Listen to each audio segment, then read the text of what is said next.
fun story. And then I started asking a couple people around. Some I have like 2 stories, and I'm like, oh, which one should I tell? And then they're all like, oh, you should tell this other one. So basically, 2 stories I wanted to ask you guys, like, which one do you want to hear? Do you want to hear a story about like my track days and I had a track incident, or do you want to hear a story about a girl? A girl! A girl! Pole vault! Yeah, I realized after I asked the question the first time to a couple teenagers, I'm like, That is so terrible. that was a dumb question. Is she from Alabama? No, she's not. She's not from Alabama. No. Okay. So I'm in high school, and yeah. So I think I was a sophomore. Was a sophomore? No, I was a junior. I was a junior. Okay. So I'm like back, and I'm pumped in, and I'm like, oh yeah, God's awesome. God's amazing. And then like this girl kind of walked by, and you know she's a little bit taller than me, blonde, skinny. Like, she just looks amazing, and I'm like, wow. And then, to top it all off, she's like, I heard her speak something, and she's talking about Jesus, and I'm like, oh, she's a Christian too, and I'm like, this is amazing. Okay, like, she looks good, she's like awesome, like, I think she's funny, she sounds funny. and like, she loves it. She's talking about God. So I'm like, okay, perfect. And I'm like, okay, hold on. Wait, I can't just ask her out, I don't even know her. So I'm like, all right, we'll do the friend thing. So I got to know her, and I realized all those things were true about her. She was really cool, really fun. And then came the moment. The moment when you have to like put yourself out there and like ask the girl out. And like, here's what I do. Like when I retell this story to other people, I like tell them like, oh, I played off pretty cool. Awesome. Are you going to reenact it? Yeah! A little bit, sort of. Okay, so... Can I be the girl? No.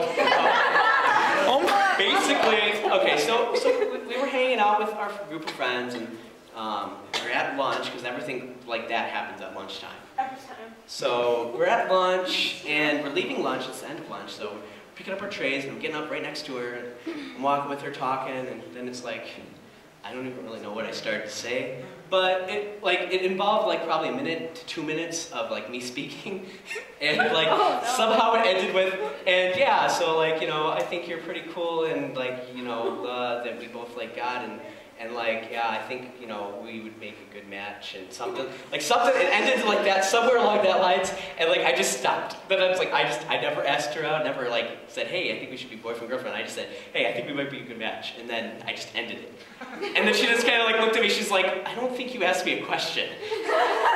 And I was like, no, I didn't. She's like, well, can I just say yes? And I'm like, yes, you can say yes. I did not actually do that, but I was thinking that in my mind. And I'm like, okay. And it was like one of those things like, I had never done that before. And so like, after that happened, like, we separated our spaces in hallways, went different places, and I'm like, what do I do now? And we didn't talk to each other for a week. Now afterwards, because we were going to each other's youth group, and we were doing that type of thing, so my youth group met on Sundays, and hers met on Wednesdays. So we kind of went back and forth and went to each other's youth group.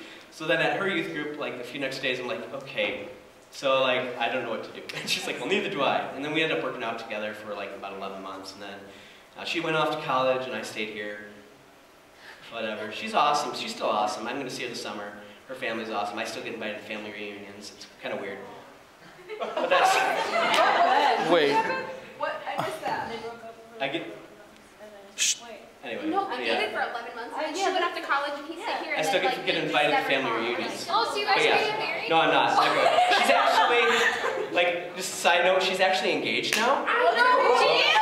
Are you proposed? No, that is not what happened. No. What is cool? No. Okay. Okay, bring it back. All right, guys, come on back. No, I'm not engaged. She got engaged to some guy from college. All right. No. It's okay. It doesn't matter who her name was. But yeah. So guys, no, what I really want to talk to you guys tonight about, I want to talk to you guys about my dad. And I want to this really I want to talk to you guys about my dad. Now, I didn't always have the greatest relationship with my dad. Completely honestly, I didn't know him for like the first 12 years of my birth. And I mean, he was always there, but I never really talked to him, never really got to know him at all. And like, I don't know, it was just, I don't know, I like knew I was missing that relationship with him, but it's like, I don't know, it was like one of those things that I just never pursued. I was in school doing whatever kids do in school, like I guess we learned. I don't know, I spit paper wads at people. I didn't really do anything productive when I was a little kid in school. But when I got to about the age of 12, like I said, first 12 years I didn't know. About when I hit the age of 12, then my dad kind of called me out one day and he's like, "Hey Ben, come here." I'm like, "Okay." And he's like, Ben, like, I know we really haven't had this like real relationship. We haven't really talked, but you know, I want you to get to know me because I know a lot about you because you know you're living with, you know, in my place and stuff, the place that I created for you. And I'm like, "Okay, Dad, I'll like teach me about you." And so it was interesting because like I got to learn that my dad is like, he's an amazing artist. Like he just makes like these amazing things. He's also like really good with poetry. He writes some amazing stuff. I love it. It's like, and like I learned how much he loved. Oh my gosh, he loved me a lot. And it was like, it's like one of those things I never knew. He was always there, but I just didn't know how much he loved me. So he taught me, he told me one time, he's like, "Ben, you know, I want you to grow up to be a good guy, you know, a good man." And so, you know, there's a couple things that, you know, this is what I've been doing, and this is what I think you should do, and these are some things that you should avoid doing. And I was like, okay. So, and I got to learn some stuff like that, some like instructional stuff. Well, I went, you know, it was really great. I got to know my dad, and, you know, started hanging out with him more often, and other people that knew my dad too. And we were like, you know, it was great. Then I met some people who, because of things, kind of like, I really got angry at these people. And my dad's advice was, okay, don't be angry with them. Like, you don't know what they're going through.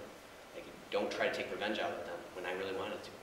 So I didn't listen to my dad, and I kind of did my own thing. But I like lied. I like lied and told him, and like the other people that hung out with my dad, like hey guys, I'm fine. Like, I have no problem with these people.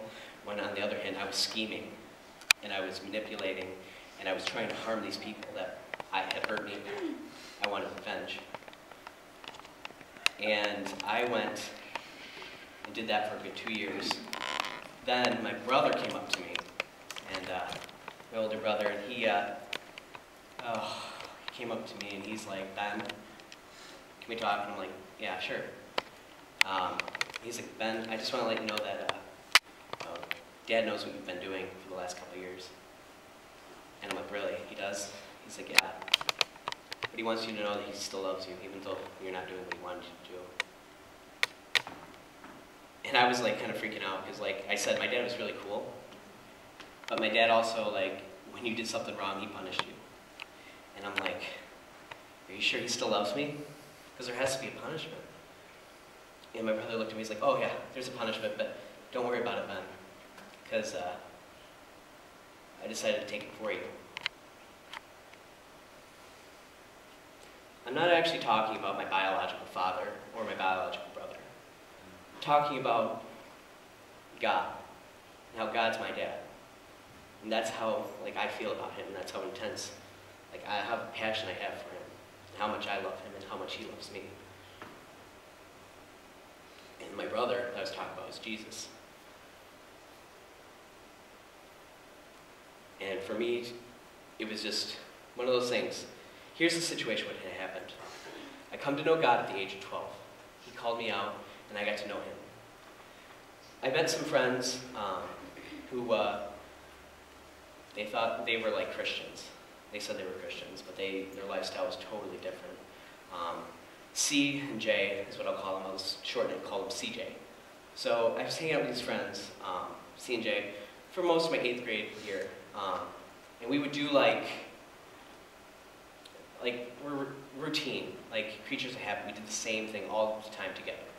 We'd get to school like an hour early. We'd walk around the big square of the middle school in Emily City School, and we just walk around, and I see some smiles, and I feel like that still goes on. I think, so everyone who went to MSC Middle School walked in the square every morning for no reason other than everyone else was doing it. They kind of do it in the high school too. I feel like I'm making a circle with my fingers here. But, so I was walking around with them like normal. This is literally the last day of 8th grade. Like we're about to hit the summer, freedom from school. So I go out to these friends and start walking with them, and out of nowhere, C looks at me and says, Ben, can you just like stop walking with us? And I'm like, what? She's like, yeah, we just don't want you walking with us anymore. And like literally, those two were like my only friends in middle school. So I just kind of like was like, what am I supposed to do with that? So I walked away. I was angry. I was very angry, and that was before school started. And I didn't have any classes with them, so I kind of had a lot of time to simmer down, didn't have any time to think about them. Then came my last hour, which I think in middle school was called 7th period. And in that class, one of my friends, Jay, was there. And afterwards, I kind of went up to her after the class was ending, and like, this is the last day of school. We're heading out, like, this is it, like, we're going to the summertime.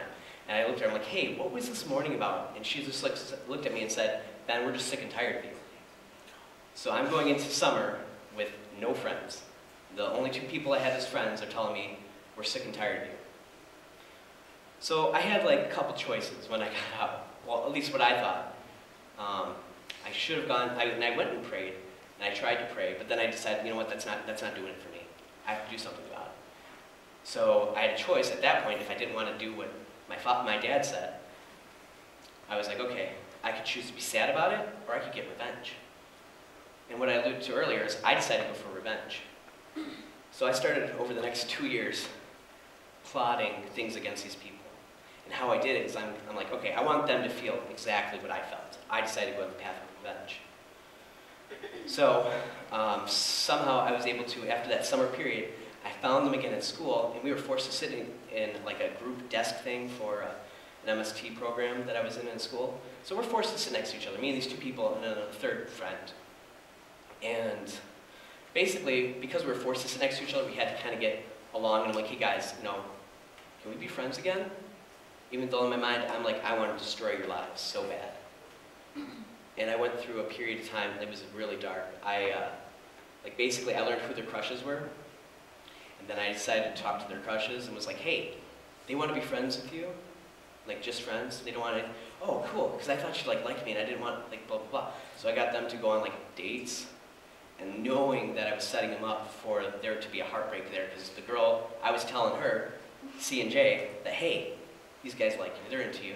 Like, that's why they're asking you to hang out and do, like, homework with them. And basically, that caused a lot of heartbreak, and I really messed those two up. And eventually, when that heartbreak happened after a period of 2 years, that all came up, and they're all like crying and stuff, and I'm like, yeah, guys, and guess what? That was me. I did all that, and I kind of laid it out to them and told them everything that I had done, and then said, yeah, and so I'm not really your friend either, and like left them. And that's how much of a jerk I was in high school. And it was in that moment, like literally, not even 24 hours later, that's when God came back to me, and he's like, hey, Ben, guess what? I love you still. And I'm like, are you kidding me? What I just did, that's like unforgivable. Like, how can you forgive me for that? That's terrible. Like, I knew it was terrible, and I still did. And to learn about that, and just like, to think the things that I did.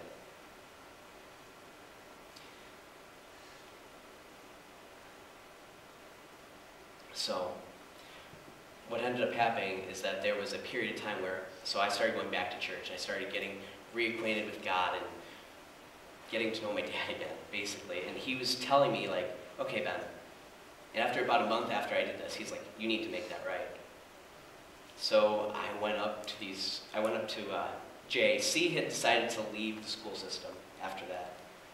And decided to be homeschooled for the rest of that time. And I haven't actually got a chance to see her in person as much as I've wanted to.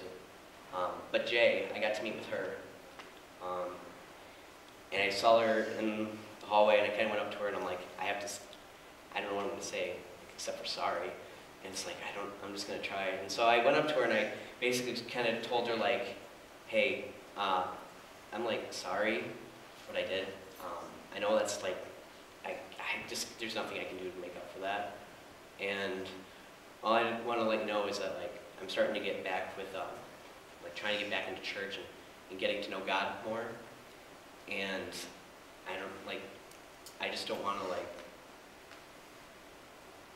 I guess I've already ruined this friendship, but I just wanted to like tell you my heart a little bit. And then I couldn't believe what she said. She's like, Ben, I forgive you.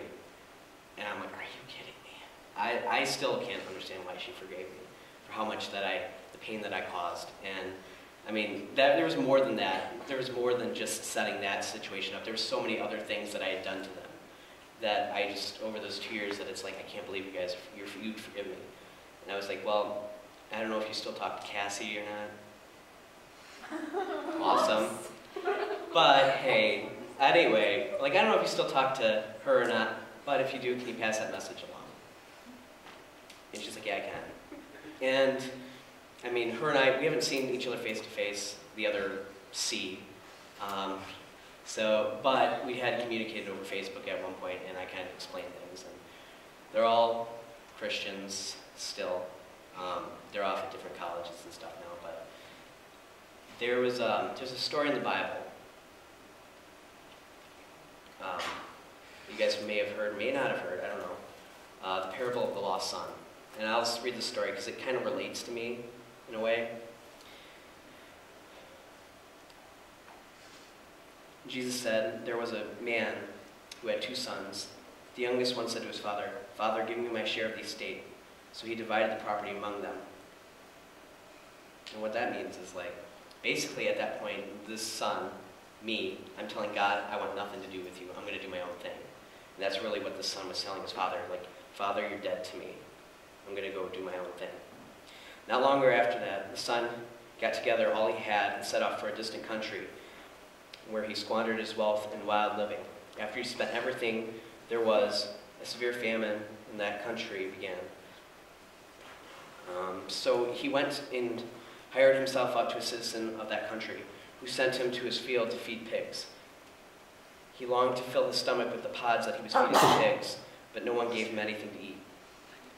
When he came to his senses, he said, how many of my father's hired men have food to spare, and I'm here starving to death? I will set out and go back to my father and ask him, and tell him, Father, I've sinned against heaven and against you. I am no longer worthy to be called your son. Make me like one of your hired men. So he got up and went to see his father. And that's where I was. I was like, I realized after what had happened, and God spoke to me again. And I was like, okay, I have to go back to you. I have to try, I have to do something, because I am the worst person in the world right now. And so I tried. I went back to him thinking, all right, God, like maybe I can do something to make up for this, but I really don't think there's anything I can do to make up for what I did. So he went back. So as he was walking up to his father, while he was still a long ways off, his father saw him and was filled with compassion for him and ran and threw his arms around him and kissed him. The son said to his father, Father, I've sinned against you and against heaven, and I'm no longer worthy to be called your son. But the father said to his servant, quickly, bring the best robe, bring him in and put a ring on his finger and sandals on his feet. Bring the fatted calf and kill it. Let us have a feast and celebrate. For this son of mine who was dead and is now alive again. He was lost and is found. And they began to celebrate. When I came back to God, I was thinking, okay, God, I'm just not worthy to do anything for you. Like, maybe I can scrub floors, like in a church for the rest of my life. Like, I don't even feel worthy enough to do that. But God was like, no, Ben, I got better plans for you. And he's like, Ben, I want you to speak. I want you to talk to people. I want you to share to other people why you believe what you believe and why you have such a passion for it. There was so much grace for what God... I'm a sinner. I deserve nothing less than to be sent down to hell and to burn. But God's like, Ben, no, I have another story for you. And I'm going to give you my grace so that you can do what I've called you to do. And that's why I'm here doing what I'm doing now. It's because God loved me enough that he's like, Ben, I'm going to radically transform your life. You were a person who used your words to hurt people and to manipulate, but now you're going to be used to speak life into people and to encourage them.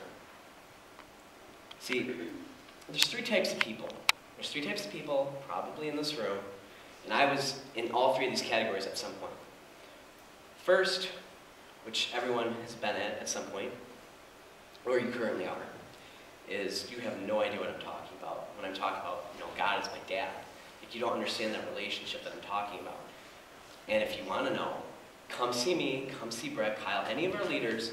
We just would love to talk to you about it. So I was there until I was at the age of 12. Second type is the people who understand what I'm talking about.